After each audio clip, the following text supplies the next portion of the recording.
دعني أتحدث ولا تقاطعني في نقطة. يا جماعة لو سمحتوا لي لازم أحدثكم عن الراجل اللي قاعد على يميني ده. العفو يا باشمهندس. الأستاذ إبراهيم منيسي الذي أفتخر بالعمل معه منذ قرابة من داخلين دلوقتي في المجلة حوالي 30 سنة أو هنقول 25 سنة ولا أكتر، 35 كمان. وفي البرنامج حوالي 15-17 سنة. وأزعم أن هذا الثنائي يكاد يكون الثنائي الوحيد المستمر طوال هذه الفترة، وله من الأسباب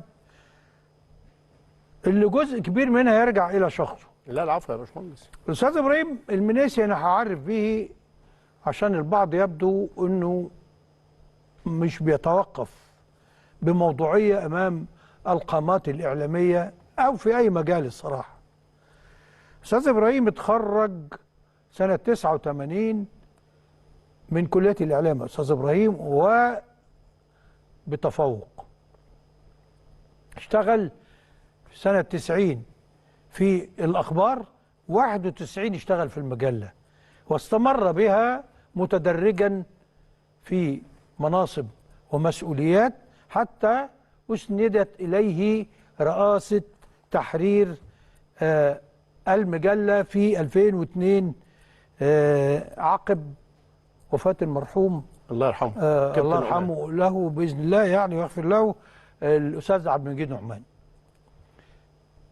كان محل ثقة الأستاذ عبد المجيد نعمان، وكلنا نعلم مدى استقامة الأستاذ عبد المجيد نعمان، ويعني أنه راجل ماشي مظبوط جدا، فمش هيختار حد بالهوى أبدا.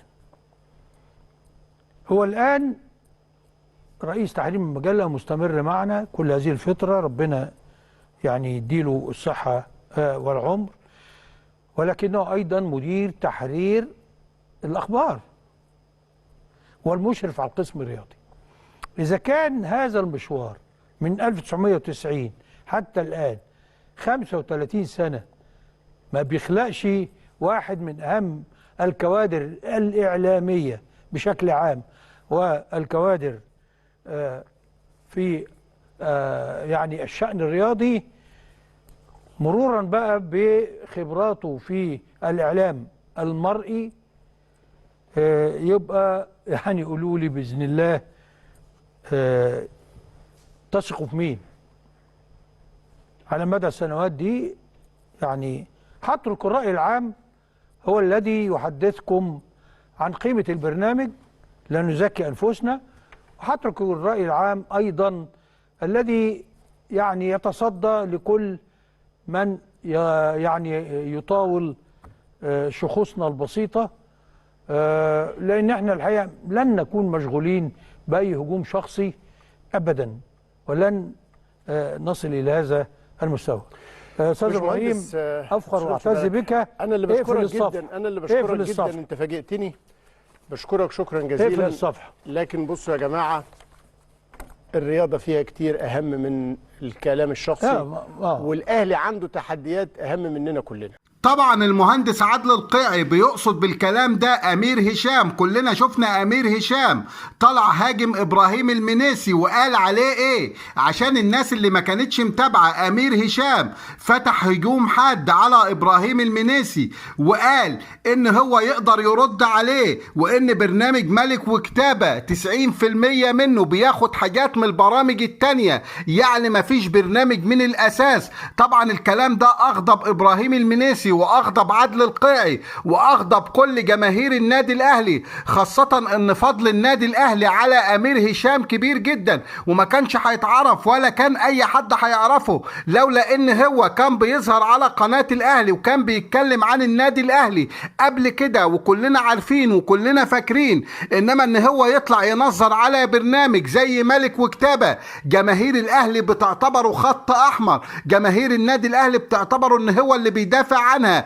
جماهير النادي الاهلي بتعتبر البرنامج ده ان هو اللي بيبين الحقائق. انت طالع تهاجم ابراهيم المنيسي ليه يا امير يا هشام؟ انت طالع تتكلم عليه كده ليه يا امير يا هشام؟ انت عاوز ايه بالظبط؟ هو صح ابراهيم المنيسي في كل كلمه قالها عنك، انت كنت واقف تتفرج ليه؟ انت ما ردتش غيبه الاهلي ليه؟ انت ما ردتش عن النادي الاهلي ليه؟ قعدت ساكت ليه؟ كل اللي قاله ابراهيم المنيسي عنك وعن البرنامج بتاعك وعن الهجوم عليك عنده حق فيه، انت اللي غلطان. طب ما هو يا ابني لازم البرنامج يبقى بياخد حاجات من البرامج التانية، ما هو بيرد على اي اساءة ضد النادي الاهلي خلال اسبوع او خلال 3 ايام حسب ما بيطلع ملك وكتابة. الاستاذ عادل القيعي والاستاذ ابراهيم المنيسي بيطلعوا يردوا على اي حاجة تتقال غير حقيقية على النادي الاهلي. وبرنامج ملك وكتابة من اهم البرامج اللي بيستناه 70 مليون اهلاوي كل يومين 3 او كل اسبوع حسب ما بتنعرض الحلقة، عشان نشوفوا اللي اتقال على النادي الاهلي